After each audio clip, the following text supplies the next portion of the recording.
लेकिन सबर का रास्ता कमजोरी का रास्ता नहीं है। सबर का रास्ता खामोशी का रास्ता नहीं है। सबर का रास्ता इसका मतलब ये नहीं है कि हम अपने हकूक के लिए अपनी आवाज बुलंद नहीं करेंगे। सबर का मतलब ये नहीं है कि आप हमारे सबर का नाजायज फायदा लोगे। सबर का मतलब ये नहीं है कि आप हमें कमजोर समझोगे। ये सबर, ये हमारी ताकत है। ये सबर, ये हमारी आवाज है।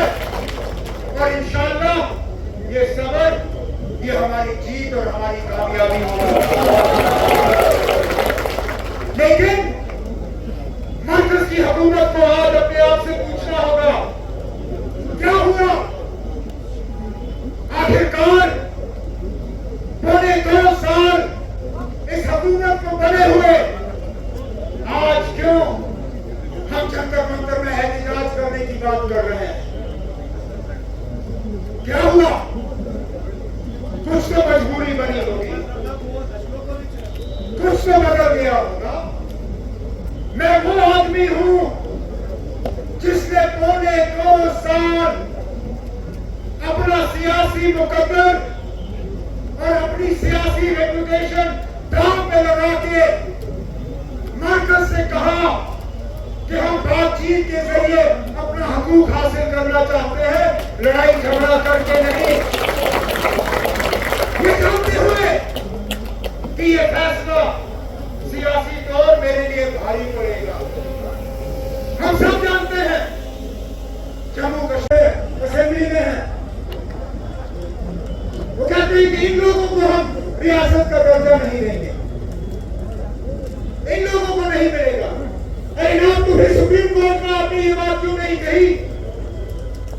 तब क्यों नहीं कहा कि आप जब तक बीजेपी की हुकूमत जम्मू कश्मीर में नहीं बनती तब तक इनको रियासत का दर्जा नहीं मिलेगा। फिर जम्मू कश्मीर के लोग क्या फैसला करते हैं उन तक होता। लेकिन सुप्रीम कोर्ट में आपने कहा कि हम 3 कदमों पे चल रहे हैं, डिलिमिटेशन, इलेक्शन और इलेक्शन के बाद रियासत की बहाली। डिलिमिटेशन हुआ, जो हुआ ठीक हुआ, गलत हुआ हुआ। इलेक्शन हुए, अब इसमें हमारा क्या कसूर है कि जम्मू कश्मीर के लोगों ने हुकूमत की जिम्मेदारी हमें दी। उनके तमाम यार दोस्त इस इलेक्शन में पीछे रह गए, चाहे ए टीम, बी टीम, सी टीम, डी टीम, सब रह गए। क्या हमारा कसूर है? मैं खुद हैरान हुआ जब इलेक्शन के नतीजे निकले। वल्लाह मेरी उस स्टेज पे साथी बैठे हैं, मैंने उनकी तरफ इशारा करूंगा, ना उनकी तरफ देखूंगा, लेकिन मुझे नहीं लग रहा था कि वो इलेक्शन में सीट निकालेंगे। लेकिन अल्लाह का करना निकल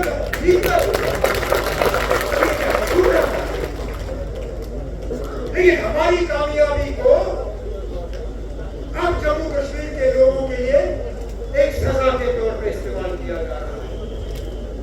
आपने हुकूमत बनाई क्यों अगर आप उस हुकूमत को काम करने नहीं दोगे? क्या फायदा? फिर नहीं करने थे इलेक्शन। अगर राजभवन से ही जम्मू कश्मीर को चलाना था, अगर राजभवन में ही सारे फैसले करवाने थे, अगर राजभवन के जरिए ही लोगों को तंग करना था, मुलाजिमों को डिसमिस करना था, बुलडोजर चलाने थे, बाकी तमाम ये चीजें करनी थी, तो हमें क्यों सामने लाए? फिर क्या देते उसी वक्त कि आप आइए, लेकिन हम आपके हाथ आपके पीठ के पीछे बांधेंगे, हम वो अफसर आपको देंगे जो आपके फैसलों पर अमल नहीं करेंगे। अरे ये हमारा जिगर है, ये हमारी सबर है कि तब भी हम घरों की तरफ मेहनत करके यहाँ के लोगों के लिए कुछ हासिल करना शुरू कर रहे हैं।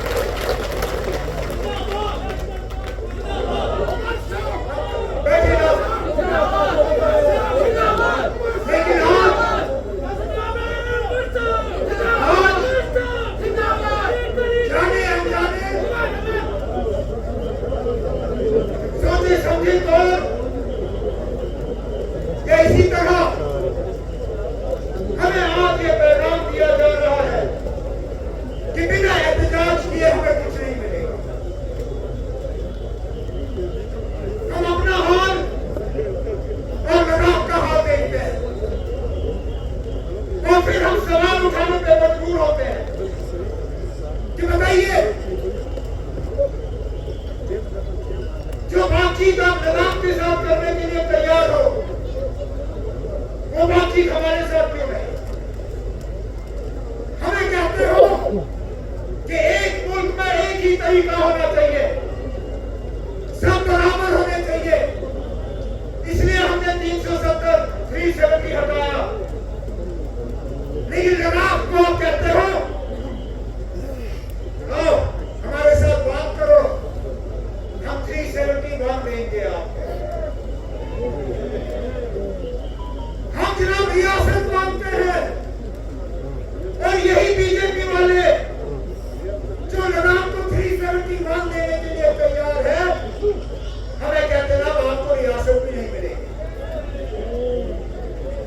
हम कहते हैं कि कम से कम जिन अफसरों के साथ हमें काम करना है, उन अफसरों को लगाने की इजाजत हमें होनी चाहिए। आप वो इजाजत हमें देते नहीं हो।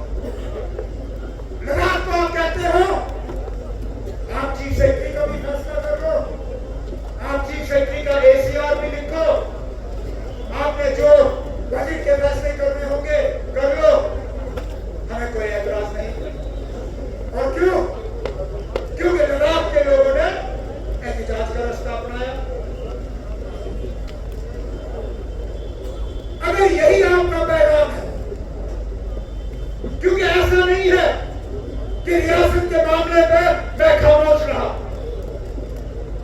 अल्लाह गवाह है, अगर मैंने एक भी मौका गवाया हो रियासत की बहाली की बात करने के लिए,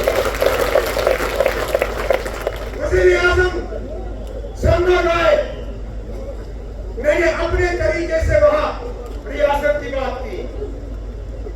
वज़ीर-ए-आज़म कटरा आए, मैंने वहां रियासत की बात की। कोई मुलाकात मेरी अमित शाह साहब या नरेंद्र मोदी साहब या किसी भी सीनियर मिनिस्टर से नहीं होती जिसमें मैं रियासत के हवाले से बात नहीं करता। और हर मुलाकात में मुझे कहा जाता है कि हम कर रहे हैं, लेकिन जब पार्लियामेंट में इस पर सवाल उठता है, जब मीडिया वाले सवाल करते हैं उनसे, वो कहते हैं उचित समय पे होगा, सही मौके पे। और मैं पूछता हूं उनसे, खुदा हमें बस यही बताइए, उस उचित समय को, उस सही मौके को हम किस तरह पहचानेंगे? मुझे यही बताइए। बताएं मुझे और मेरे साथियों को क्या करना है इस गाड़ी को उस मंजिल तक पहुंचाने के लिए जिसमें हम ये कह सके कि हम उचित समय पर आ गए हैं, अब आपको रियासत का दर्जा वापस मिलेगा। बताइए।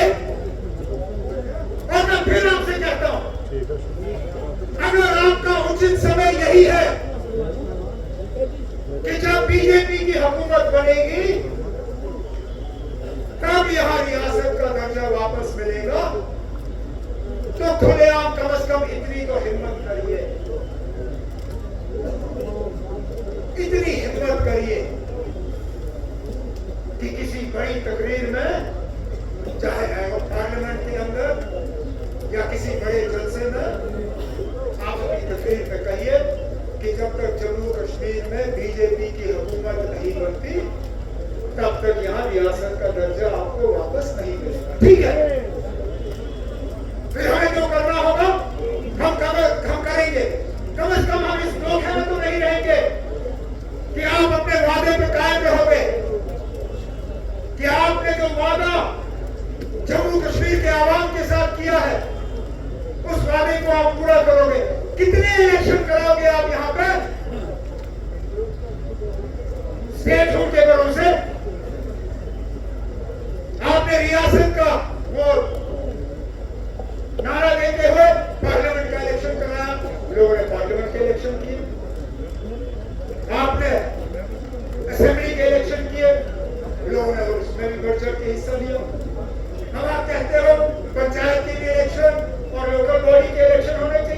हम भी कहते होने चाहिए, लेकिन जिस तरह आप कहते हो उसी तरह हम भी कहते हैं। पंचायत के इलेक्शन और लोकल बॉडी इलेक्शन उचित समय पे होंगे और वो समय हम तय करेंगे। उचित समय ये दोनों तरफ से चलता है। ये उचित समय सिर्फ हम भी नहीं तय करते हो, हम भी तय कर सकते हैं उचित समय क्या होगा। मजाक बनाया हुआ है हमारे सबर का, हमारी शराफत का, हमारी खामोशी का। क्या आग लगाना चाहते हो आप यहाँ पे? क्या कुछ नहीं सीखा आपने? दोबारा नेशनल कॉन्फ्रेंस को तोड़ने की कोशिश की जा रही है और आज जहां आपके पैसों की लालच नहीं चली, जहां आपकी मिनिस्ट्रियों की लालच नहीं चली, वहां आप बंद कमरे में मेरे एमएलए को कह रहे हो आप हमारे साथ, आप जब आओगे तो हम आपको रियासत देंगे। अल्लाह गवाह है, अगर मेरे जम्मू के एक एमएलए ने मुझे कमरे में आके ये बात नहीं कही।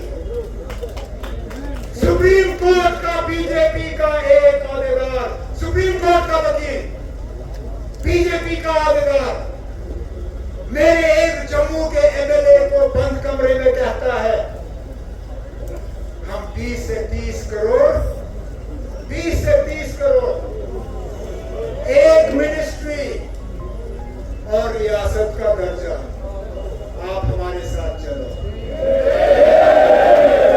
उनको लगता है कि इन लोगों का ईमान इतना सस्ता है। देखिए यहां स्टेज पे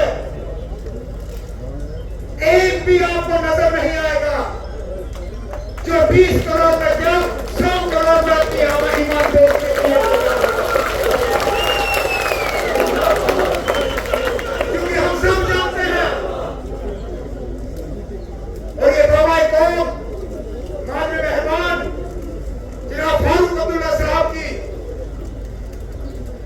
मुझे सिखाया हुआ सबक कि हमें अपने करतूतों के लिए, अपने किए हुए के लिए इस दुनिया में जवाब देना होगा या नहीं देना होगा। एक दिन ऐसा आएगा जब हमें अल्लाह ताला के सामने जवाब देना होगा। तो बीजेपी वालों हमें इतना कमजोर मत समझिए। बैकडोर से आपकी एंट्री नहीं होगी, आप बैकडोर से फ्रंट की कुर्सी पर नहीं आओगे। फिलहाल लोगों ने आपको पीछे ही रखा है, आप पीछे ही रहोगे। कई बात हमारे 20 तारीख के प्रोग्राम की, हमें आज कहा जाता है कि आपने मशवरा नहीं किया, हमसे पूछा नहीं। आप ये मेरे घर की बात है, ये मैं क्या अपनी जात के लिए ला रहा हूं? सिर्फ मुझे और फारूक अब्दुल्ला साहब को इस स्टेट में रहना है, बाकी यूपी में रहेंगे। हमने प्रोग्राम बनाया जंतर मंतर जाने का। हमने चाहा कि ये अकेला स्टेटहुड का मामला सिर्फ हमारा नहीं है, ये पूरे जम्मू कश्मीर का है। ये उतना ही उन लोगों के लिए है जो सियासी पार्टियों के साथ ताल्लुक रखते हैं और उन लोगों के लिए जो सियासी पार्टियों के साथ ताल्लुक नहीं रखते। इसलिए हमने ये तय किया कि वो लोग या वो पार्टियां जो अभी असेंबली में मौजूद हैं या कभी एक वक्त में असेंबली में कभी मौजूद थे भी, हमने उन सब से कहा कि मेहरबानी करके हमारे इस एहतजाज में शामिल होइए। ये तो बताइए क्या जरूरत थी गुलाम नबी आजाद साहब को बुलाने की? वो असेंबली में नहीं है। क्या जरूरत थी अल्ताफ बुखारी साहब को या हकीम यासीन साहब को या पैंथर पार्टी वालों को? लेकिन हमने कहा जनाब ये लड़ाई ये अकेले हमारी लड़ाई नहीं है, ये स्टेटहुड सिर्फ हमारा नहीं है, ये रियासत सबका। अब मैं एक बार फिर यहाँ उन तमाम लीडरों को मतदाना गुजारिश करना चाहता हूँ कि इलेक्शन की लड़ाई छोड़ दीजिए।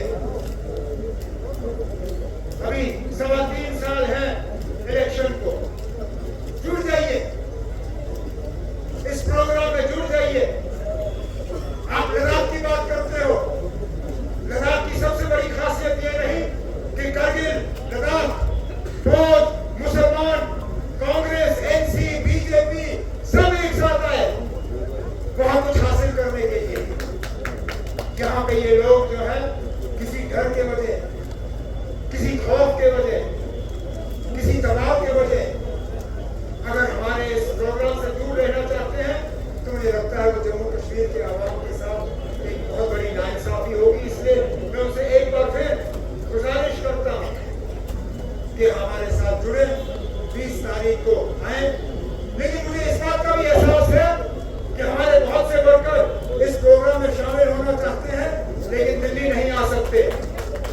इसलिए मेरी अपनी तंजीम से आज मैं ये बात यहाँ श्रीनगर में करूंगा, कल इंशाल्लाह जम्मू में भी मेरा प्रोग्राम है, ये बात मैं जम्मू में भी करूंगा। मेरी आप सबसे गुजारिश है कि तंजीमी तौर आप जितने लोगों को शामिल कर सकते हो करिए और 20 तारीख को डिस्ट्रिक्ट हेडक्वार्टरों पे एक एहतजाज का प्रोग्राम रखिए।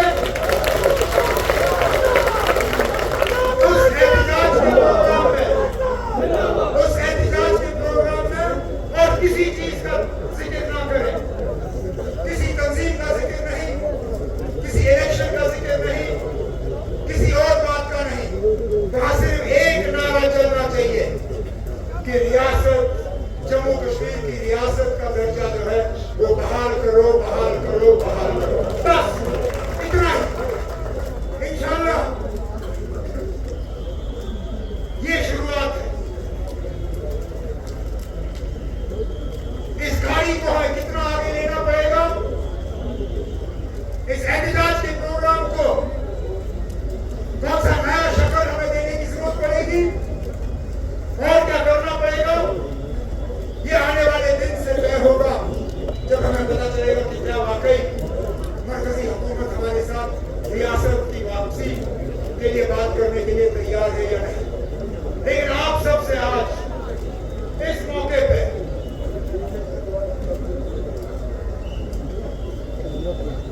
मैं सिर्फ शुक्रिया के 2 अल्फाज, क्योंकि मैं जानता हूं आप लोग दूर दराज इलाकों से सुबह सवेरे मुश्किल से निकले और यहाँ कुछ लोग तो 5:30 बजे के सुबह के यहाँ बैठे हुए हैं।